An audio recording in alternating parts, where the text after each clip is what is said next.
Hello students, ये video lecture आप सभी के लिए काफी इंपॉर्टेंट होने वाला है। आज हम डिस्कस करने जा रहे हैं कि अगर आप सभी UP GDC assistant professor exam की तैयारी कर रहे हैं।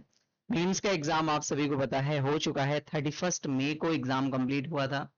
31 मई को एग्जाम कंप्लीट हुआ था और इसका रिजल्ट बहुत ही जल्दी आपको देखने को मिलेगा। ठीक है, इसी वीक में शायद इसका रिजल्ट आपको देखने को मिल जाए। कल या परसों के आसपास आपको ये रिजल्ट देखने को मिलेगा। अगर हम बात करें कि इसके मेंस के क्वेश्चंस कैसे हम प्रैक्टिस करें, अगर आपका इकोनॉमिक सब्जेक्ट है तो मेनली मैं इकोनॉमिक्स के बारे में बता रहा हूँ कि आप कैसे आंसर्स इसके लिखेंगे और कैसे एक अच्छा आंसर्स आप लिख सकते हैं। तो उसके ऊपर एक बेस्ट स्ट्रैटेजी वीडियो रहने वाली है। ठीक है, तो स्ट्रैटेजी कह सकते हैं या फिर हम कह सकते हैं कि यहाँ पर मैं आपको एक क्वेश्चन का आंसर बताऊंगा कि आप किस तरीके से किस स्ट्रक्चर में उस आंसर को लिखेंगे। ठीक है, तो आप अगर तैयारी नहीं कर रहे हैं बच्चे मेंस की, तो तैयारी करना स्टार्ट कर दीजिए क्योंकि रिजल्ट बहुत जल्दी आने वाला है। और अगर आपके 60 क्वेश्चंस के आसपास सही हो रहे हैं तो आप मेंस की तैयारी करना चालू कर दीजिए। इससे ज्यादा कट ऑफ नहीं जाने वाली। ठीक है, तो चलिए देखिए स्टार्ट करते हैं मैंने क्या क्वेश्चन लिया है। अब देखिए क्वेश्चन जो मैंने यहाँ पर आप सभी के लिए लिया है वो है कि describe the discriminating price determination full stop. इस अब आपको यहां पर ना यही मतलब पहला क्वेश्चन अगर आप देखें तो यहीं पर ही है। क्या बोल रहा है ये? Describe the discriminating price determination, यानी कि हिंदी में अगर आप पढ़ें तो विभेदकारी मूल्य निर्धारण का वर्णन करेंगे। क्या होता है कि आपके पास डिस्क्रिमिनेटिव प्राइस डिटर्मिनेशन होता क्या है। पहले यहां पर आपको क्वेश्चन ने इस चीज के बारे में पूछा, फिर बोल रहा है is this price determination justified economically. क्या यह मूल्य निर्धारित क्या यह मूल्य निर्धारित आर्थिक मूल्य निर्धारण आर्थिक दृष्टि से उचित है? कि जस्टिफिकेबल है इकोनॉमिकली, मतलब आर्थिक रूप से क्या ये सही है जो आप प्राइस डिस्क्रिमिनेशन करते हैं। ठीक है, और फिर उसने बोला कि चित्र की सहायता से आप स्पष्ट कीजिए। तो ये जो क्वेश्चन है ये आया है 12 मार्क्स का। अब आप सभी को पता है कि आपके एग्जाम जो होने वाला है मेंस का वो 200 मार्क्स का होगा। और 200 मार्क्स में आपको दो पैटर्न देखने को मिलेंगे। 10 क्वेश्चंस देखने को मिलेंगे आपको 8 मार्क्स के, और 10 क्वेश्चंस आपको देखने को मिलेंगे 12 मार्क्स के। तो ये पैटर्न रहने वाला है। तो मैं आज आपको ये 12 मार्क्स का क्वेश्चन यहाँ पर डिस्कस करा रहा हूँ। ठीक है, तो इस क्वेश्चन में आपको दो क्वेश्चंस देखने को मिल रहे होंगे। सबसे पहले तो वो बोल रहा है कि आप डिस्क्रिमिनेटिंग प्राइस डिटर्मिनेशन को एक्सप्लेन करें, विभेदकारी मूल्य निर्धारण को समझाएं क्या होता है। और याद रखना डायग्राम बोला है तो आपको डायग्राम बनाना पड़ेगा। ठीक है ना, ये बहुत ज्यादा जरूरी है। फिर वो बोल रहा है कि आप ये डिस्क्रिमिनेशन को इकोनॉमिकली जस्टिफाई कर सकते हैं, आर्थिक दृष्टि से उचित मानते हैं या नहीं मानते हैं। आप इसको चित्र की सहायता से समझाइए with the help of diagram. तो देखिए क्या पैटर्न रहेगा। पहले तो मैं आपको ये दिखा देता हूं कि इसका आंसर लिखने से पहले कैसे आपको लिखना है। तो देखिए यहां पर जीडीसी एग्जाम में अगर आपको स्कोर करना है तो ये पैटर्न रहने वाला है। पहला तो इंट्रोडक्शन, यानी कि आप परिचय कैसे देंगे। 4 से 5 लाइन में आप जो है डेफिनेशन के साथ इकोनॉमिस्ट के नाम को इन्वॉल्व करते हुए, मतलब जो भी कॉन्सेप्ट आया है, ध्यान रखना अगर क्वेश्चन में कोई भी कॉन्सेप्ट पूछ रहा है और वो कॉन्सेप्ट किसी इकोनॉमिस्ट के द्वारा दिया गया है तो आपको उस इकोनॉमिस्ट का नेम मेंशन करना बहुत ज्यादा जरूरी है अगर आपको अच्छे नंबर चाहिए तो। ठीक है, और आप डेफिनेशन लिखेंगे उसके साथ साथ। ठीक है, ये याद रखना है आपको जब आप उसको इंट्रोड्यूस करेंगे। फिर अगर आप कंडीशंस देखते हैं तो कंडीशन कम से कम 4 या 3-4 बुलेट पॉइंट्स में आप कंडीशन बता दीजिए अगर कोई कंडीशन लग रही है, जैसे इस वाले क्वेश्चन में लग रही है। फिर आप डायग्राम को बनाएं, डिमांड का, मार्जिनल रेवेन्यू का, मार्जिनल कॉस्ट का, को इक्विलिब्रियम पॉइंट दिखाएं। ये सारी चीजें दिखाएं। मैं इस क्वेश्चन के अकॉर्डिंग बता रहा हूं। ठीक है, लेकिन आप हर एक क्वेश्चन के अकॉर्डिंग इसको देख सकते हैं। अगर डायग्राम नहीं बन रहा है तो ये डायग्राम वाला पॉइंट स्किप कर सकते हैं। अब एक्सप्लेनेशन, वो आपसे एक्सप्लेन करने के लिए बोल रहा था, तो आप इक्विलिब्रियम कंडीशन को एक्सप्लेन करें कि जो प्राइस डिटर्मिनेशन होता है वो कैसे होता है। तो इक्विलिब्रियम आने पर ही तो होता है, ऐसे थोड़ी हो जाता है ना। तो हम उसे बताएंगे। फिर आप उसको इवेल्युएट करेंगे, है ना, कि आप बताएंगे कि प्रेजेंट में बोथ मेरिट्स क्या हैं, डिमेरिट्स, लाभ और हानियां क्या हैं। और फिर इसका एक बैलेंस्ड आर्गुमेंट्स कंक्लूजन में देंगे आप। तो कंक्लूजन के साथ जब आप एंड करेंगे तो वो एक बैलेंस्ड एनालिटिकल होना चाहिए। आप वहां पर यस और नो के साथ सिंपली नहीं कहेंगे, उसके साथ और भी चीजें आप बताएंगे कंक्लूजन में। तो ये चीजें आपके एक आंसर में होनी चाहिए। अब देखते हैं इसका आंसर क्या होगा। क्वेश्चन मैंने अभी थोड़ी देर पहले आपको बताया कि प्राइस डिस्क्रिमिनेशन बेसिकली क्या है, एक इक्विलिब्रियम कैसे आप डिटर्मिनेशन करते हैं डिस्क्रिमिनेटिंग प्राइस, और इसको आप इकोनॉमिकली कैसे जस्टिफाइड मानते हैं। सबसे पहले मैंने इसका एक इंट्रोडक्शन दिया, एक भूमिका दी, इसकी परिचय दिया मैंने, और मैंने देखी क्या लिखा कि price discrimination refers to the practice of charging different prices of the for the same commodity. Price discrimination होता क्या है, इसकी मैंने एक डेफिनेशन दी, यानी कि जो आपके पास विभेदकारी मूल्य होता है उसकी मैंने एक डेफिनेशन दी कि इसका मतलब है कि जब आप डिफरेंट कंज्यूमर से, डिफरेंट कंज्यूमर्स हमारे पास हैं, सॉरी, ठीक है, डिफरेंट कंज्यूमर से, डिफरेंट कंज्यूमर, सॉरी ये थोड़ा सा ऐसे हो रहा है, ठीक है, डिफरेंट कंज्यूमर से डिफरेंट प्राइजेस चार्ज करते हैं, अलग अलग प्राइस आप चार्ज कर रहे हैं किसी एक ही प्रोडक्ट की, मतलब प्रोडक्ट एक ही है, वन प्रोडक्ट है, बट उस प्रोडक्ट के लिए, एक ही वस्तु के लिए आप अलग अलग कीमत ले रहे हैं अलग अलग उपभोक्ताओं से, तो आप इसको प्राइस डिस्क्रिमिनेशन यानी कि आप इसे विभेदिक मूल्य कीमत में विभेदन करना बोलते हैं आप इसको, ठीक है। फिर हमने यहां पर देखिए इसकी पूरी डेफिनेशन मैंने जो हाईलाइट की है वो यहां पर लिखा हुआ है। Even thought the cost of production remain same, आपकी कॉस्ट ऑफ प्रोडक्शन नहीं बढ़ रही है, वो सेम है, तब भी आप चार्ज कर रहे हैं। It is generally practice by the monopolist to maximize the profit maximization exploiting differences in the demand and elasticity। अब ये डिमांड इलास्टिसिटी के थ्रू डिसाइड होगा, अब कैसे डिसाइड होगा अभी हम इसके बारे में डिस्कशन करेंगे, ठीक है।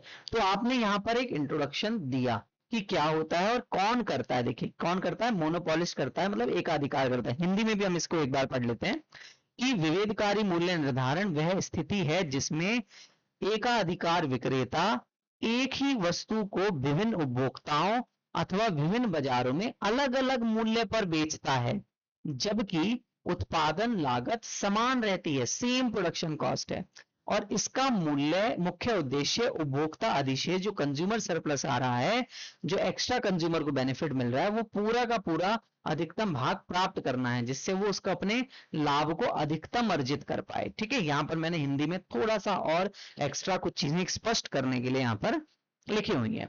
अब मैंने आपको बताया था कि अगर किसी इकोनॉमिस्ट ने ये कुछ कहा है इसके बारे में तो आप जरूर मेंशन करें।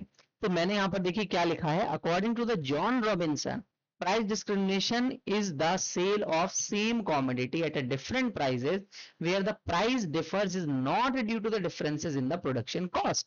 जो price production cost की वजह से डिफरेंट नहीं हो रहा है, लेकिन कंज्यूमर के लिए प्रोड्यूसर खुद कर रहा है।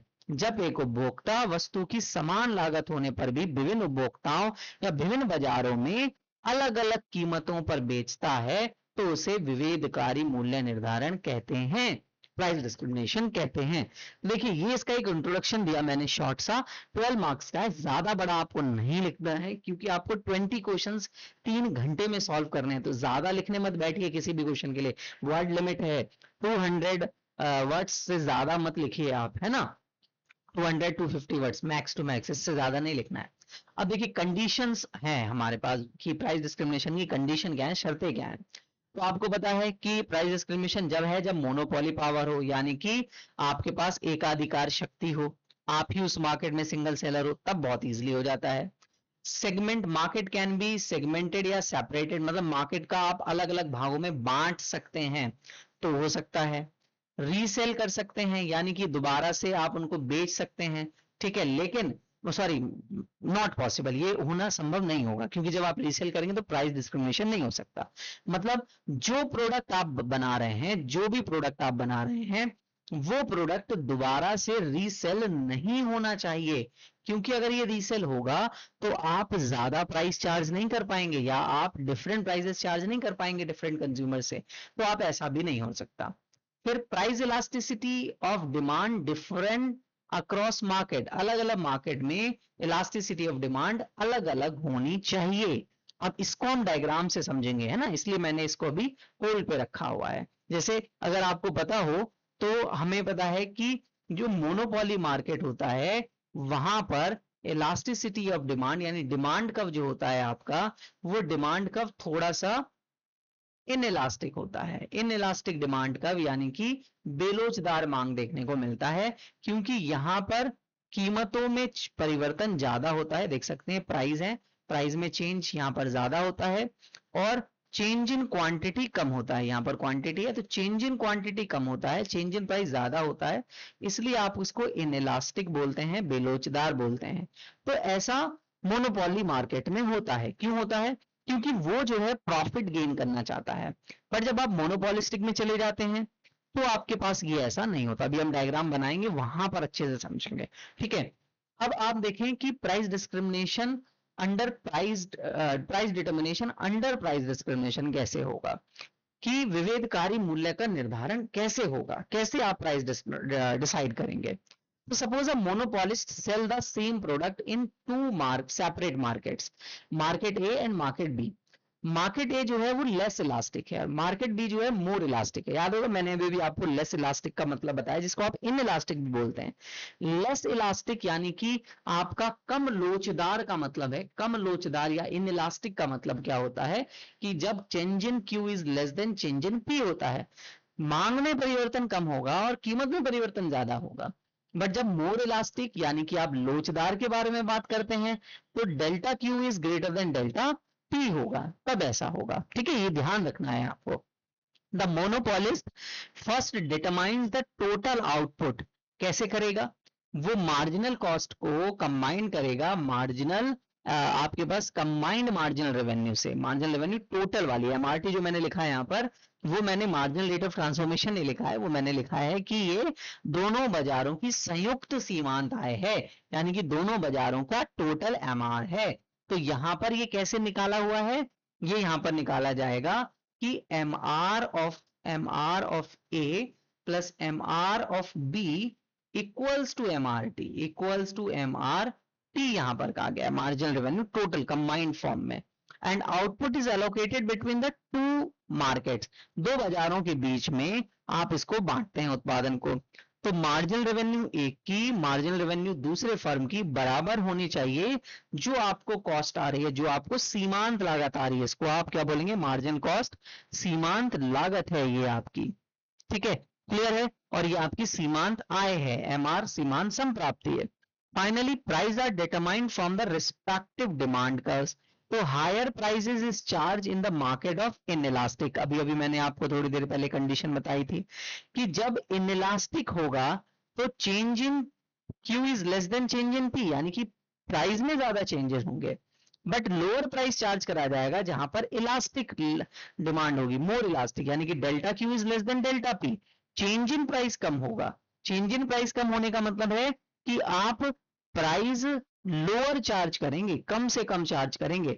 बट अगर इनइलास्टिक है तो आप हायर प्राइस चार्ज करेंगे, ज्यादा कीमतें लेंगे इनसे। तो कम लोचदार मांग में उच्च मूल्य और अधिक लोचदार मांग में कम मूल्य को लिया जाता है। ये आपको यहां तक कंडीशन मैंने बता दी। ठीक है, डायग्राम सेम वही है, अभी थोड़ी देर पहले मैं बना देता हूं again.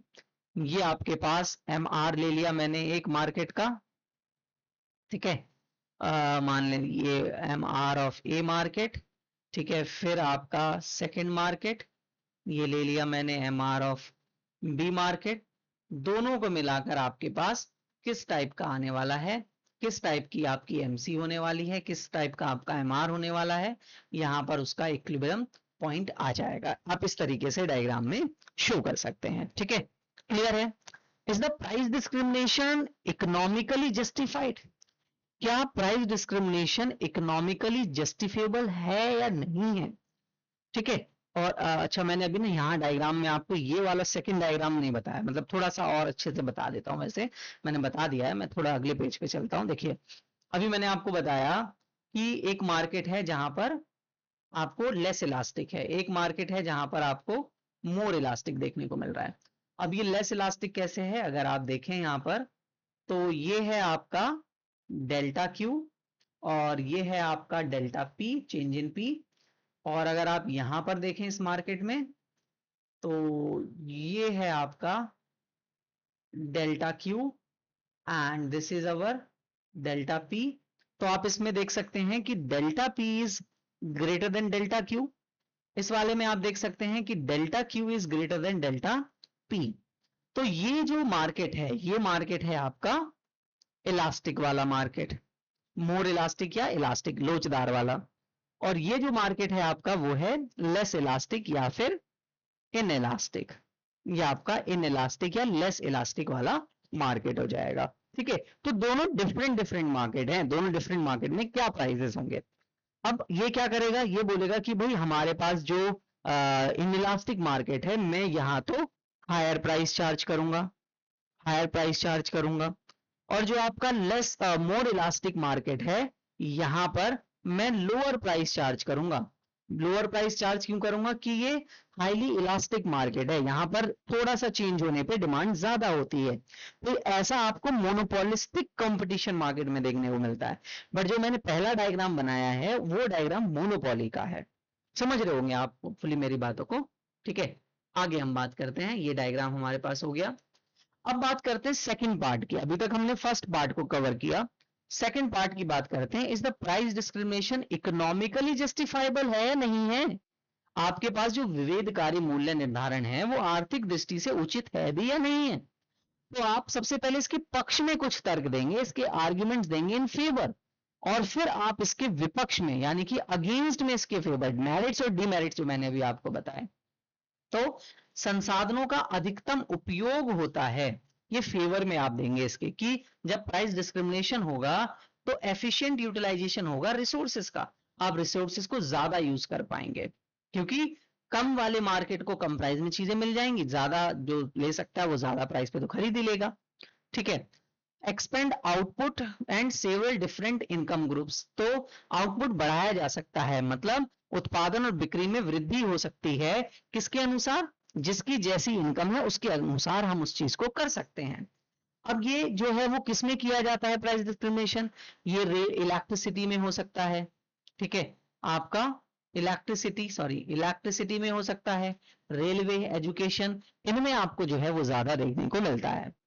Increase profit encouraging investment and innovation, जब फर्म्स का प्रॉफिट बढ़ेगा तो उनका प्रॉफिट उन्हें मोटिवेट करेगा कि वो ज्यादा से ज्यादा रिसर्च करें, अनुसंधान करें, नवाचार करें, रिसर्च एंड डेवलपमेंट करें, इनोवेशन लेकर आए। तो ये इसके फेवर में हो गए। अगेंस्ट में चलते हैं, तो अगेंस्ट में भाई कंज्यूमर्स का एक्सप्लॉइटेशन होगा जब इनइलास्टिक होगी डिमांड।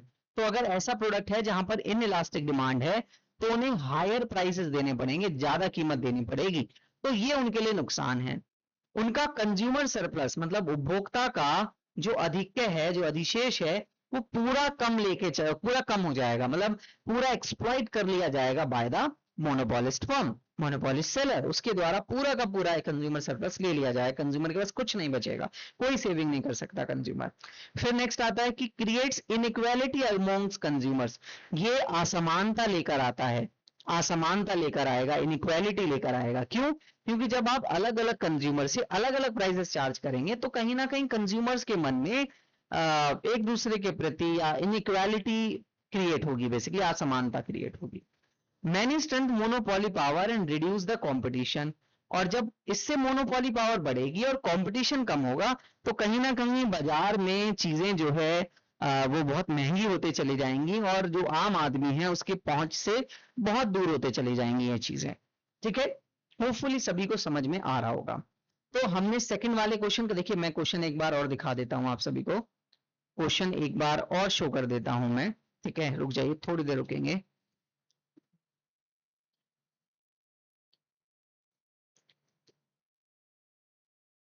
ठीक है, तो क्वेश्चन हमारे पास जो है वो, मेरा माउस डिस्कनेक्ट हो गया था।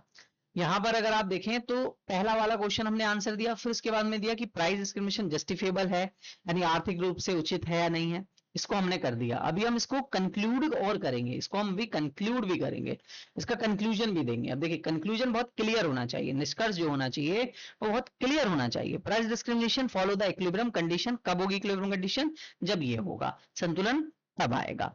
A monopolist charges a higher prices in the market when less elastic demand and at a lower price market where the more elastic demand. Economically price discrimination is justifiable when it is improve the resource allocation. मैं yes का answer दे रहा हूं कि होगा। कब होगा? जब resource allocation होगा, आउटपुट बढ़ेगा, ये प्रमोट करेगा सोशल वेलफेयर को। But however when it is used merely to exploit consumers, earn excessive monopoly profits, it can be considered the economically desirable, cannot be economically desirable। तो क्या पता चला कि यह उन परिस्थितियों में आर्थिक दृष्टि से उचित माना जाएगा जहां पर उत्पादन बढ़ेगा, संसाधनों का कुशल उपयोग होगा, सामाजिक कल्याण में वृद्धि होगी।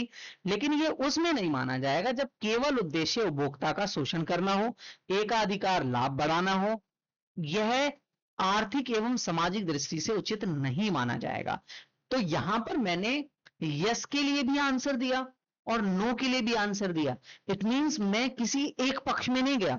मैंने जब इकोनॉमिकली जस्टिफिएबल बोला, सामाजिक दृष्टि से मुझे बताना था उचित है या नहीं है, तो मैंने बताया कब उचित होगा और मैंने बताया कि कब उचित नहीं होगा। तो आपको इस तरीके से मार्क्स का डिस्ट्रीब्यूशन होने वाला है। तो जैसे ये क्वेश्चन 12 मार्क्स का था, तो इसमें मैंने आपको दिखाया कि 2 पार्ट्स थे क्वेश्चन के। तो पहला पार्ट जो है वो केवल डिस्क्राइब करने के लिए बोल रहा है आपको, तो आई थिंक डिस्क्राइब के साथ डायग्राम भी बनवा रहा है आपसे, तो उसकी वेटेज ज्यादा होगी, 7 मार्क्स या 8 मार्क्स के आसपास होगी। बट जब आपसे वो बोल रहा है कि इकोनॉमिकल वायबल है या नहीं है, तो वो वहां पर 4 to 5 मार्क्स के बारे में ही बात कर रहा है। तो इस 12 मार्क्स का डिस्ट्रीब्यूशन पहले 7 to 8 मार्क्स में किया गया और फिर आपका 5 to 4 मार्क्स में किया गया। तो इस तरीके से इसका डिस्ट्रीब्यूशन था। और आप जैसा आंसर लिखेंगे, मान लेते हैं किसी बच्चे ने स्टार्टिंग का इक्विलिब्रियम बहुत अच्छे से समझा दिया, बहुत अच्छे से आपने इसको समझा दिया, तो इसमें से उसे 7-8 का जो भी है, इसमें से उसे 5 के आसपास मार्क्स मिल गए, 5 या 6 मार्क्स मिल गए, सबसे बेस्ट मैं मान रहा हूं। ठीक है, अब उसने जो कंक्लूजन है या फिर उसने जो जस्टिफिएबल है वो इतना अच्छा नहीं बता पाया, थोड़ा बहुत अच्छा है, तो यहां पर 1-2 मार्क्स मिल जाएंगे। इट मींस उस बच्चे को 8 मार्क्स मिल रहे हैं 12 मार्क्स में मैक्सिमम। बट अगर आप सब कुछ अच्छा करेंगे, देखिए ध्यान रखिए, एक बात मैं आपको बता देता हूं, ठीक है, बहुत इंपॉर्टेंट बात है, इंपॉर्टेंट बात है ये। क्या इंपॉर्टेंट बात है कि 200 मार्क्स में से 200 मार्क्स तो कोई भी बच्चा नहीं लेके आ पाएगा। मतलब मैं कहता हूं कि अगर किसी बच्चे के 150 मार्क्स भी आ जाए ना, ये भी इम्पॉसिबल है, ये भी इम्पॉसिबल टास्क है। ठीक है, क्योंकि आपको पता है कि जब आयोग में कॉपी चेक होती हैं, असिस्टेंट प्रोफेसर चेक कर रहे हैं, बहुत सालों का एक्सपीरियंस उनके पास है, तो वो बहुत बारीकी से चीजों को चेक करते हैं। तो आपके 150 मार्क्स आ पाना भी बहुत मुश्किल है। अगर आप यूपीएससी, मतलब जो यूपीएससी में मेंस एग्जाम होता है, आपको पता होगा यूपीपीएससी में भी मेंस एग्जाम होता है, वो सिविल सर्विसेज वाला, पीएससी वाला। तो पीसीएस जो सर्विसेज होती हैं या फिर सिविल सर्विसेज होती हैं, उनमें जो आप मेंस का स्कोर उठाकर देखें, मेंस के स्कोर सभी बच्चों का, जो टॉपर्स भी होते हैं इवन, वो 60% से ज्यादा नहीं होता मैक्स, मतलब सबसे ज्यादा 60% स्कोर होता है, इससे ज्यादा स्कोर नहीं होता।